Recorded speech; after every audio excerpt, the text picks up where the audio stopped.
Alors sur l'Ukraine, on va prendre déjà ce dossier. Alors Donald Trump, vous vous rappelez, est passé pendant sa campagne, il allait régler la paix en Ukraine en 24 heures. Hein. Après, bon, il est arrivé, il a regardé sa montre, il a fait... Allez, 100 jours. Bon, 100 jours. Et comment allait-il obtenir la paix? Déclaration quand il arrive à la Maison-Blanche. Je cite textuellement. Comment allez-vous obtenir la paix en Ukraine? En produisant plus de pétrole et de gaz, nous ferons baisser les cours du baril et la guerre en Ukraine s'arrêtera. Est-ce que vous avez des questions? Voilà, et là tu te dis ça pue. Ça pue parce que là il est en train de lâcher les Ukrainiens comme des vieilles merdes et que va faire l'Europe? Parce que l'Europe, tout d'un coup, va se retrouver seule face à Poutine. Et qu'est-ce que l'Europe va dire à Poutine? Ah bah dites donc! Hein? Ah bah dites donc! D'abord, il m'a pris la Crimée, maintenant l'Ukraine, pourquoi pas mon vélo? Voilà. Et puis soudain, il y a eu le clash. Vous vous rappelez? Le piège, l'humiliation du président ukrainien Zelensky. Vous avez dû regarder, hein, à la Maison-Blanche, comme ça, traité comme une vieille chaussette trouée, comme ça. Humilié, et ça c'était juste après la visite de Macron à Washington. Je ne sais pas si vous vous rappelez, il y était allé la veille ou l'avant-veille, voilà, tout seul, en réglant le problème. Ah oui, il réglait le problème, hein, non, parce que lui il règle tout, c'est un malade mental, hein, il est allé là-bas, oui non, it is my friend, Donald. Voilà, je ne sais pas si vous avez vu la conférence de presse, il essayait de lui parler, l'autre l'écoutait même pas, il faisait yes. Et donc, il fait ça, et derrière, tout ce que je vous dis est vrai, hein. Il rencontre Trump, il appelle Zelensky en lui disant « Tu peux y aller, j'ai tout réglé. »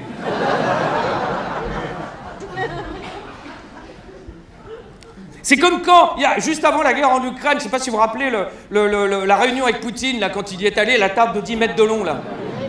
Pareil, il va là-bas, comme ça, tout seul pour représenter l'Europe. Hein. Et l'Europe, ils n'étaient pas contents. Ils disaient, mais vous pouvez y aller avec quelqu'un? Non, it is not la peine. Non, mais j'y vais, vous inquiétez pas, je vais tout régler, comme d'habitude, tu vois. Nous, on savait que ça allait foirer, tu vois. Et il va, comme ça, il revient. En plus, il est content, il fait... Je lui ai parlé à Vladimir, it is my friend. Hein, 2 jours plus tard, hop, la guerre. Les droits de douane, pareil, quand il va voir Trump comme ça, après il rappelle le Van der Leyen, hein, qui s'était changé à Bruxelles, et il lui dit c'est bon les droits de douane, hein, j'ai parlé, it is my friend. Tout est réglé, tout est... 2 jours plus tard, plus 20%. Alors... Surtout les produits européens, parce qu'avant la vraie guerre, il y a la guerre mondiale, la guerre économique. Alors, je ne sais pas si vous avez la conférence de presse il y a 3 jours, hein, de Donald Trump, avec le tableau avec les droits de douane. C'est le tableau, les punis, tu vois. Alors, les punis sont... Alors, il y a des trucs... Nous, alors, l'Europe, c'est 20%. Tu fais, bon, on est au coin, mais ça va. Et alors, le Vietnam, 46% de droits de douane. Ils ont toujours un problème avec le Vietnam. Hein,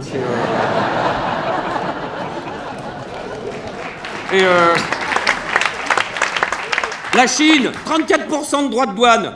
Et derrière, les Chinois, eux, c'est pas Bourville. Hein. Et les Chinois, derrière, ils ont fait, nous aussi, 34.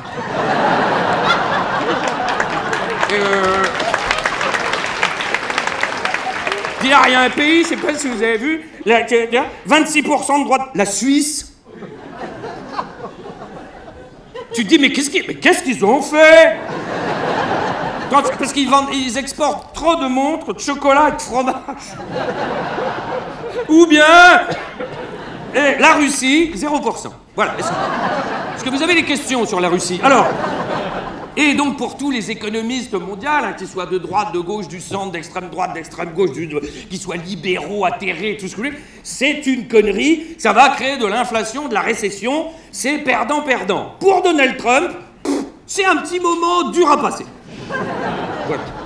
Et là, tu te dis, bon, l'Europe va réagir quand même. Qu'est-ce qu'on va... Et là, il y a eu une... Van der Leyen qui a dit... Alors vraiment, là, c'est d'une violence, je vous préviens tout de suite. Hein. Il faut arrêter d'être naïf. Oh, mignon. Alors, et puis alors derrière, ça y est, on a monté le ton, hein, ça commence à gueuler en Europe. Hein. Il y en a plein qui ont fait QA. Et bien, puisque c'est que ça, nous aussi, on va augmenter les droits de douane sur le whisky. Et Trump a dit, bah, si vous faites ça, nous, on va taxer le champagne et le vin français à 200%. Et là, ils ont fait quoi?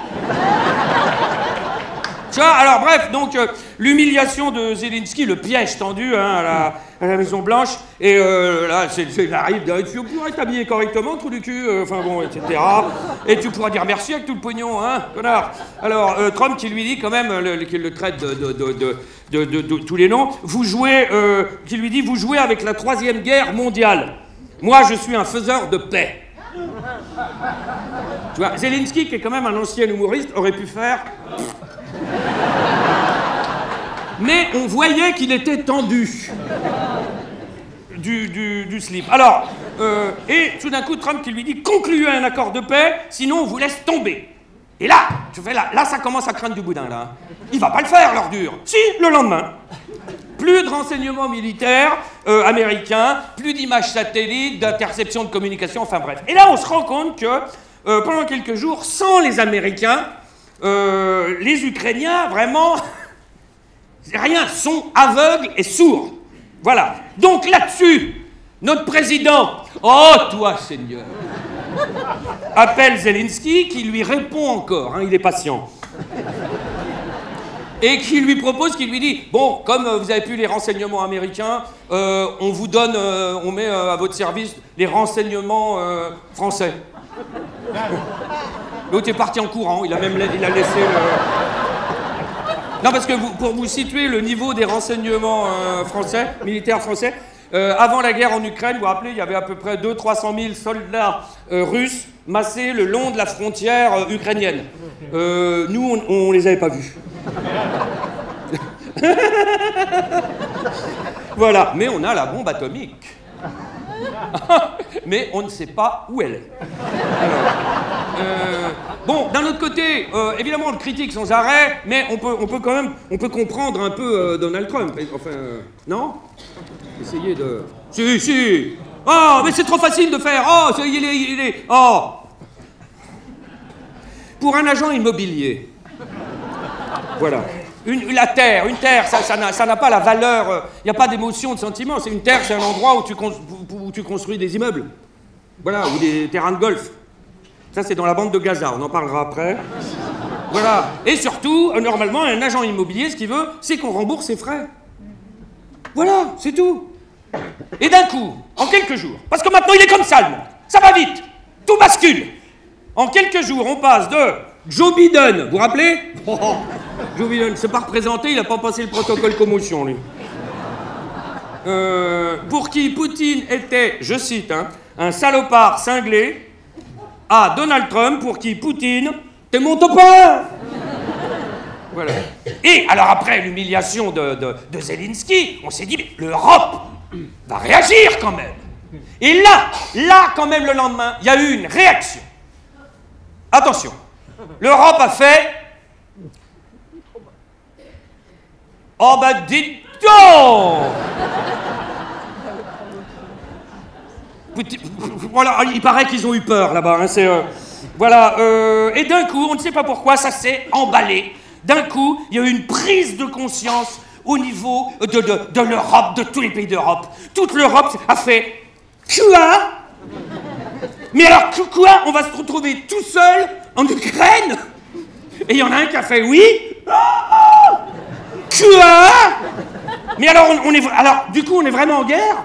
Et il y en a un qui a fait, bah oui, on est en guerre depuis 3 ans. Quoi? Mais normalement, avec l'Europe, c'était pas possible. Oui, mais on est en guerre. Quoi? Et puis alors, là, le problème, c'est qu'il y en a un, à un moment donné, qui a fait, oui, et en plus, on n'a pas d'armes. Quoi? Eh ben, va falloir qu'on en fabrique. Et par contre, va falloir qu'on les paye nous-mêmes. Oh.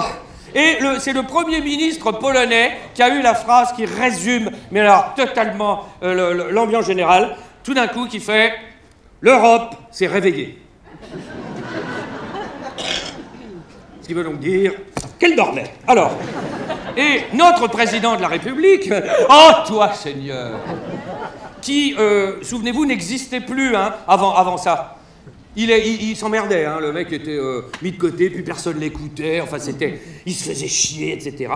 Il répondait, je sais pas si vous vous souvenez, à ce moment-là, il était sur TikTok. Il répondait à des influenceurs qui se plaignaient sur TikTok d'avoir été verbalisés à un péage parce qu'ils avaient... Ce que je vous dis est vrai, hein. Voilà. Moi, j'aurais pas pu l'inventer, tu vois, parce que j'aurais dit c'est pas crédible. Tu vois, eux le font. Et donc, il répond à des influenceurs qui se plaignaient sur TikTok d'avoir été verbalisés à un péage parce qu'ils avaient payé par téléphone. Bon, c'était la 69. Les influenceurs n'ont pas toute leur tête. Et il leur a répondu « Merci pour l'alerte ». Et derrière, le mec se fait tellement chier, je sais pas si vous vous rappelez, il a décidé qu'il s'occuperait du ravalement de façade du Louvre. Ouais, tout d'un coup, il fait une conférence de presse, ça, il prend les choses en main. Mais comme moi, tu vois, le même pupitre, enfin pas le même, hein, sinon je l'aurais jeté. Mais il y avait la Joconde derrière, hein, toujours cette modestie. Et là, il annonce à tout le monde, voilà, maintenant je suis maçon.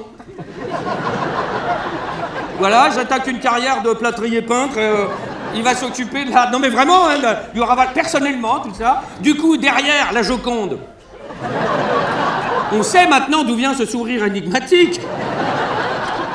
Le problème, attendez, c'est pas fini, c'est que derrière, il a dit, pendant les travaux, on va déménager la Joconde. Et je vais m'occuper personnellement d'elle. Elle a fait la gueule, hein. Ah ben, allez vérifier, hein, du coup, maintenant, elle vaut plus 1 euro. Alors, et du coup, Macron, qui n'était, mais alors, qui était presque plus rien, devient chef de guerre. Et il attendait sa guerre. Hein. Et là, il fait une allocution à la télé, je ne sais pas si vous avez regardé, le 5 mars, alors habillé en noir, hein, parce que comme il va parler de guerre, il faut être en noir. Et comme pour le Covid, vous vous rappelez, il dramatise, et comme pour le Covid, vous vous rappelez la première intervention Covid, cette fois, nous sommes en guerre.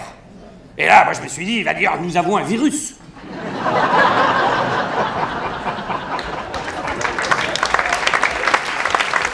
Et là, c'est parti. Voilà, nous sommes au bord d'un conflit mondial. Qui peut croire que la Russie s'arrêtera à l'Ukraine? Et que t'as envie de lui faire? Bah toi, connard.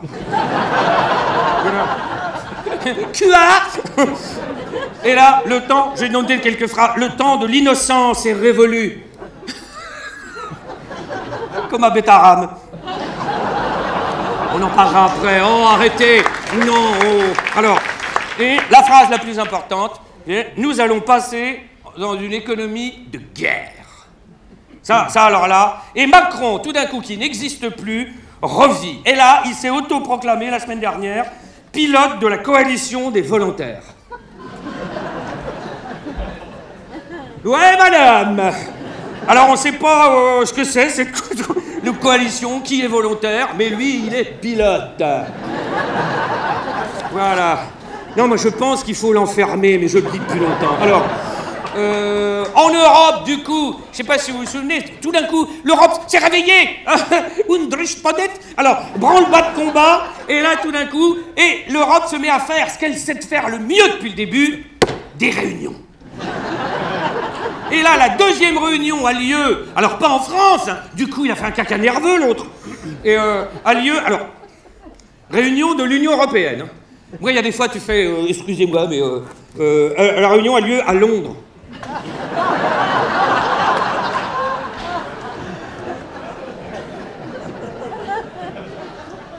Et là, tu fais, ils sont revenus, là, je sais pas.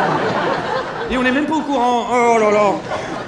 Bon, vous me direz, les réunions pour la paix en Ukraine ont bien lieu en Arabie Saoudite.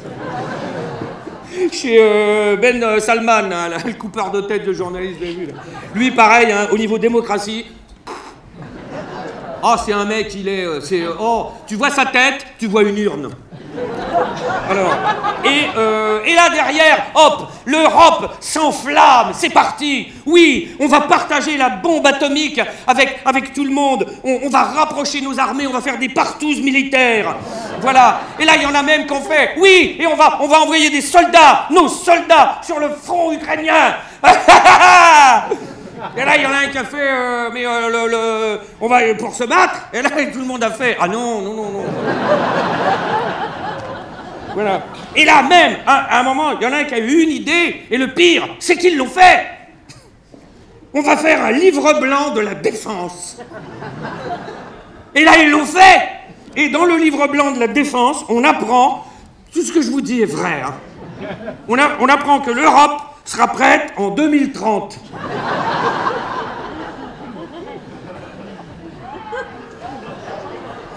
Il y a Poutine qui les a appelés, qui dit « Je vais attendre ».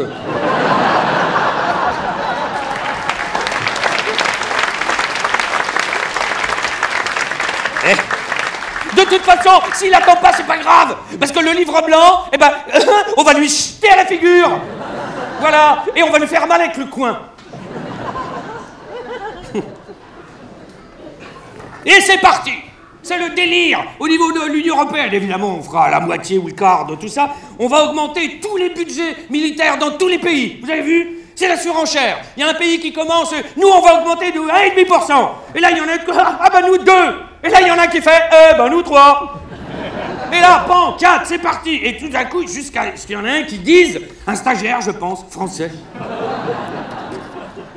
Mais on n'a pas d'argent.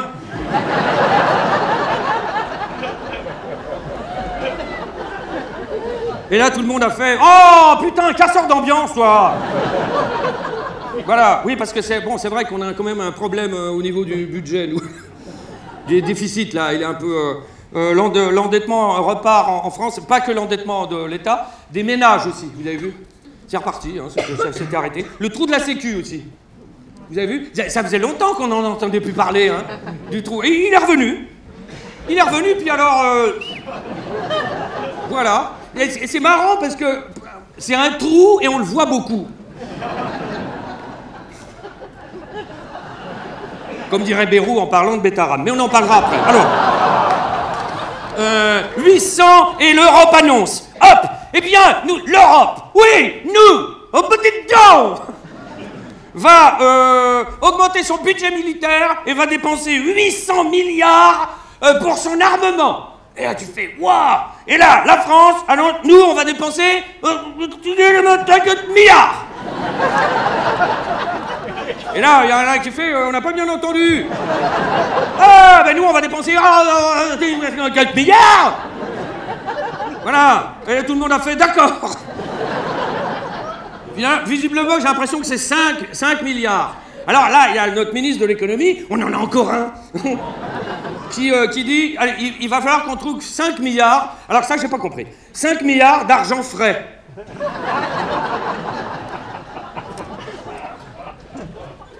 Tu me diras, il aurait fallu qu'on trouve 5 milliards d'argent sale, là, on aurait trouvé très vite. Ah bah, t'appelles Guéant, Sarkozy, Hortefeux, Le Pen, là, mais... Alors... Et d'ailleurs, d'après un sondage, enfin c'est pas un sondage, j'ai un peu fait la synthèse de tous les sondages, enquêtes d'opinion sur le sujet, ça nous fait à peu près une moyenne. Sondage. Question. Donc des milliers de Français. Hein. Approuvez-vous le réarmement? Réponse, oui, 64%. Bien. Deuxième question. Êtes-vous prêt à faire des sacrifices pour le réarmement? Non, 64%.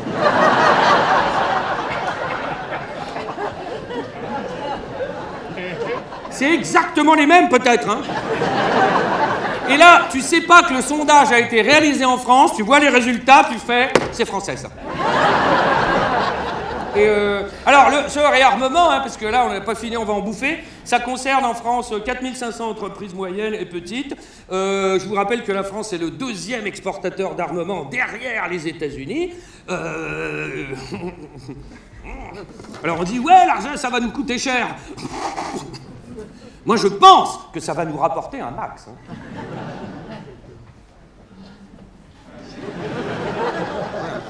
J'ai lu ça, c'est 1 euro investi dans l'armement génère 1,7 d'activité supplémentaire sur les 10 ans. Laissons-les faire, nous on va... Ah, on va ramasser, nous, on va... Putain, merci Trump. Alors, sinon, il y a 2 termes maintenant qu'il va falloir assimiler. Alors, il y en avait un, on était déjà habitué, c'est dérèglement climatique. Hein, ça y est, on vit avec. Et maintenant, économie de guerre. Voilà. Elle est chouette, cette époque.